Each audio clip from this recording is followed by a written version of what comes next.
Where the real argument exists today is whether some banks are just too important. 4 rationales have been advanced in support of such a proposition, and let me briefly discuss each. The first is that large banks are anti-competitive. In other words, our normal antitrust laws and even the 2 bank-unique 10% nationwide caps don't work, and we must do something more radical. I've just seen no empirical evidence to support this proposition. For example, I've seen no suggestion that banks in communities in which the largest banks are not present would charge lower rates on loans, impose lower fees, or pay a higher rate of interest on deposits.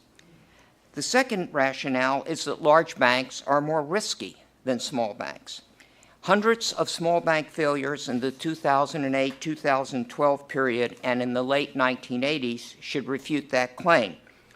I'm not arguing, to be clear, that large banks are inherently less risky, but rather that risk is not a function of size. A variant on the second rationale is that complexity, which resides almost exclusively in large banks, is correlative with risk.